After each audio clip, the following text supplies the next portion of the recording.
Hey everybody, welcome back. So over the last couple of months, we actually took a couple different beach trips. And at one of the beach trips, I actually was able to find a cool store that had some cool toys. I only got one thing. And then I found another smaller shop that was supposed to be a comic shop, but it was more of like a game shop. And they actually had just like kind of a rack towards the back that just had a bunch of little short boxes stacked up on it. And the comic books were only like $1 each. So I picked up a nice little stack of that. But before we get to showing you those things, let's show you a little bit of highlights from the beach real quick.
We are at the Goonies Museum in Astoria, Oregon.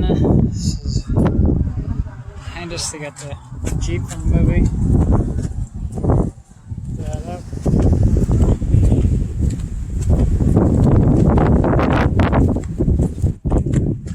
There's real bullet holes. There's real bullet holes. So I don't know if we can video while we're inside, but it'd be sweet if we could. But there's the house across the street that Mikey's dad worked at.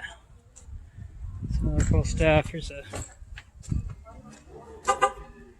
sign that says some stuff. So if you're going to record inside, I might try to do that. But if not, to tell you about it later.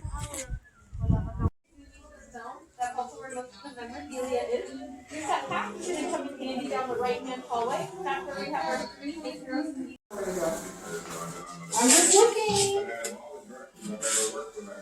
You can put it on the name. I will always be the voice of reason and keep the Goonies out of too much trouble.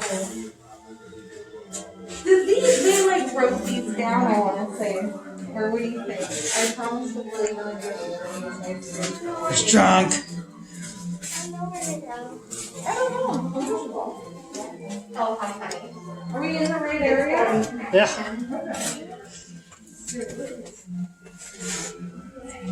Here's your memorabilia. I saw like a bad guy right here. Yeah. It's a little the other way around too. Yeah. Cool stuff. Oh, yeah. Oh, wait. Oh.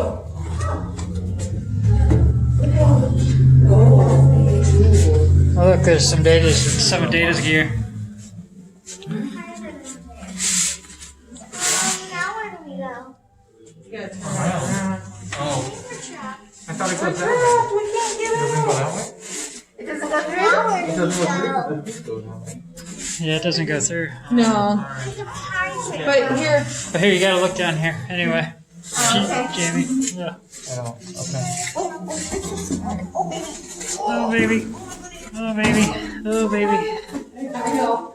It's a jail. It's like a jail. Wow.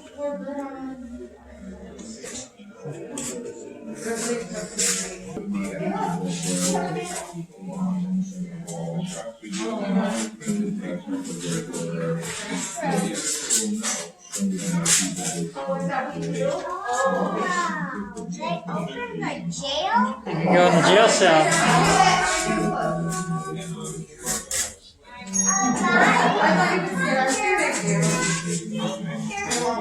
Data suit. Sweet. While they were filming.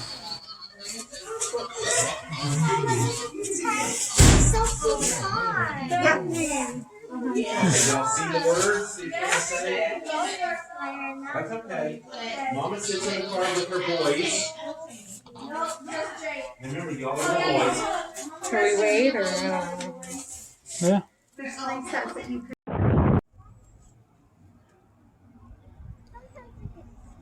No, he told me he went underwater and he came up, he had a fish.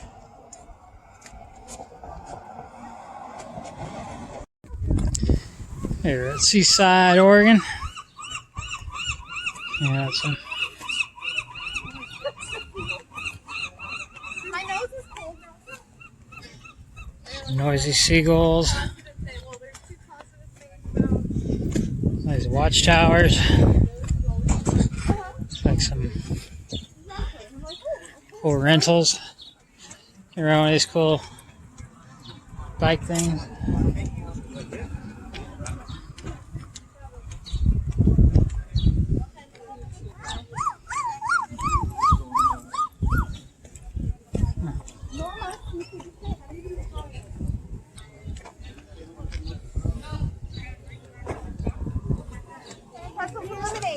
Yeah, where are we going? I don't know. You keep going straight. And we're following you. No. So. 2 hands on this. 2 hands.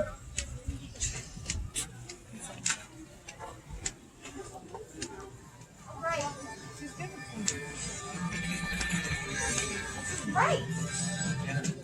Or no, normal.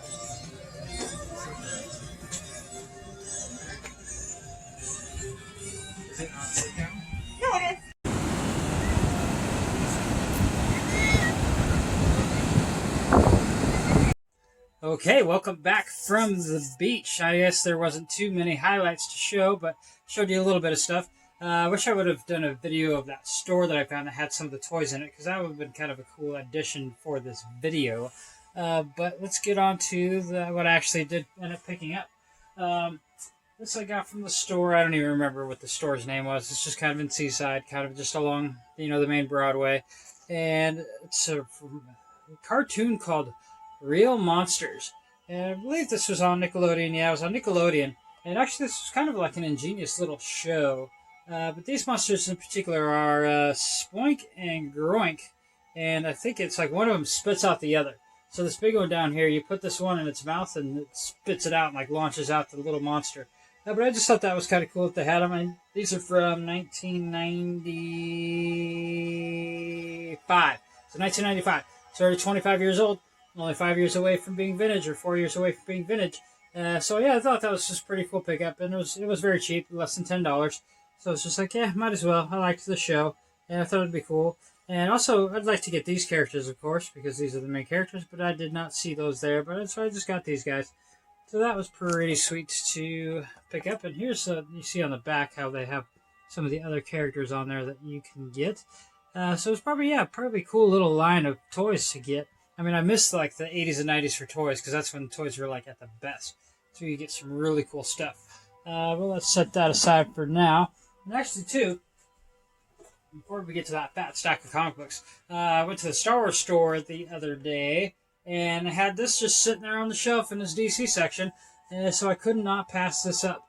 So this is Katmu Tui, and she's part of the Green Lantern Corps. I think she's kind of one of the original Green Lantern Corps from even the Silver Age. So you see her on some covers, at least in the 80s, maybe the 70s, but I definitely see her in the 80s on the comic books.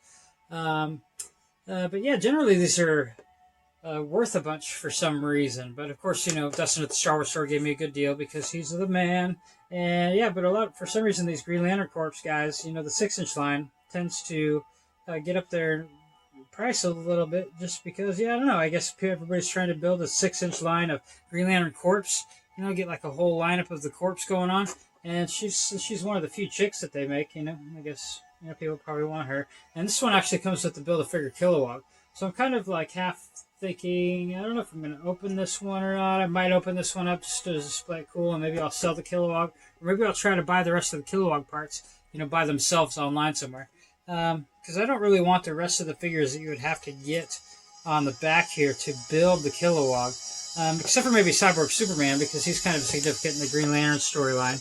But the rest of them, I already have a John Stewart, and she's the only other Green Lantern. And then we've got the Shark, the Dead Man, the Question, and Steppenwolf. I guess Steppenwolf comes with the figure stand. I don't need any of those figures, but I would like to build a Kilowog, because that would be amazing to have kind of a bigger version of Kilowog kind of just chilling around in my collection, because I do have the first appearance Kilowog comic book, as I showed you like way back in a few months ago in my videos here.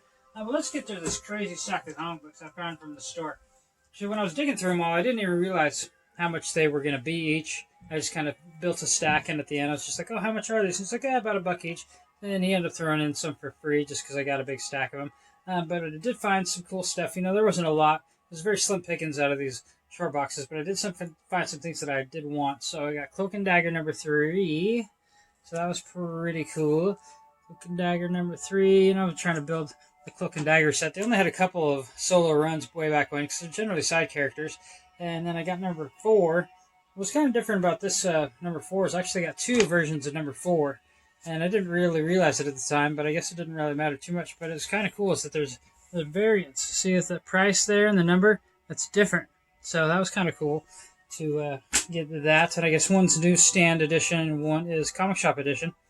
And I guess the newsstand editions tend to be worth a little bit more. Same thing with number 5. So I got number 5. And there again is the variant on the price. But it's, pretty cool issues. I like Cloak and Dagger. Dagger's kind of reminiscent of like, a black cat, but in the white costume. Let's see if we can get that to focus in a little better. Maybe I'll go through these stories one day and kind of give a rundown on what the storyline is about. And here's issue number 6. Pretty cool cover. Cloak and Dagger. Issue number 7. That's some crazy ship scene. I don't know what's going on there. Like I said, I've never read these comic books before. I've never owned them. So it'll be kind of interesting to go through and, do some reading one day. Actually, I have so many comic books that I've never even read, so it's just insane. But one day or 2 days, or a whole summer, or a whole winter, maybe I'll just go through and, read a crazy ton of comic books. Here's number 9. Cool close-up on Cloak. And, of course, we got a cool number 10 with Dr. Doom. Dr. Doom comes in on number 10. Let's see. Interesting to see what Dr. Doom kind of has to do with Cloak and Dagger here. And then we got number 11. And then had some old Turok issues, and I usually don't pick up these Turok issues, but I do have number 1 still, so I figured, I saw number 2 in there, so I'll pick up number 2. So Turok Dinosaur Hunter number 2. I used to have that a long time ago, but I think I sold that when I sold some of my collection in bulk. Turok number 6. These are the old Valiant editions, not the kind of newer versions. These are ones from the 90s. I guess there was a newer series that came out in the later 2000s, and I actually have some of those, but that's not what these are. And then I found that they had some of these Squadron Supreme comic books, and I've never really seen the Squadron Supreme comic books, and I wasn't really too crazy aware of the Squadron Supreme until I started reading that new series, Heroes Reborn, where basically the Avengers never. As well, they had number 2 sitting there in the box, so that was pretty cool to get. And then we got number 3. And these are kind of interesting because they have kind of different characters that I'm not very familiar with. Even in the Heroes Reborn yet, it hasn't gotten as far as me really being introduced to a lot of these characters. So I'm kind of interested to kind of get into those. That's number 4. Here's number 5.